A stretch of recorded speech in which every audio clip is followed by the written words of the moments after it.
You know, the #1 goal is to win state in the shot put. That, you know, I put that in my head last year after a bad showing at state, and just to make finals in the discus. You know, I knew I'd probably get to state in both, but it was to win shot and make it to finals in the discus. His expectations on himself were always going to be high, so we looked at that, and we always thought he'd have a good possibility to do something really well down at state. So in the off season, what did you do to hopefully prepare yourself and better yourself?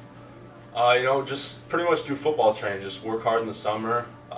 You know, it worked well in the past for me. You know, I didn't really pick up a shot or a disc throughout the year. Just come February, March time, that's when I picked it up, and you know, did some hard weight training and some good cardio, get my legs stronger, and really work that explosiveness. There's a lot of pressure heading into finals too. You know, I really couldn't sleep at night, and you know, it made for some long nights.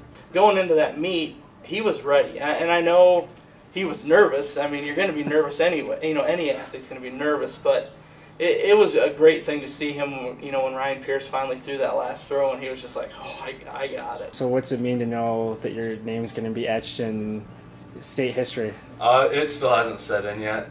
You know, these questions have been asked a bunch, and it didn't set in the moment it happened, and it didn't set in the day after, and it probably won't ever set in. But you know, it's a good feeling to know, you know, that the kid's got something else to chase. You know, hopefully in the future that record gets broken, someone else becomes a state champion. So, what will you remember about this season and about kind of your time here at BV?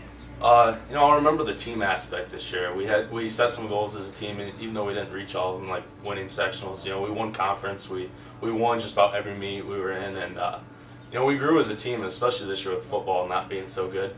I really enjoyed the track team, and you know, we became close. Whether you were a jumper, a thrower, a distance runner, or a sprinter, we became close, and I really enjoyed that. Our whole track season this year on the boys' side was, from top to bottom, one of the best seasons I've ever had as a coach. And everyone else, you know, you'd have kids come up and like, you know, my meet's over, my event's done, I'm just going to go home. He never left early, ever. He always stayed to the last event and cheered everybody on, and I mean, that's just the type of kid he is.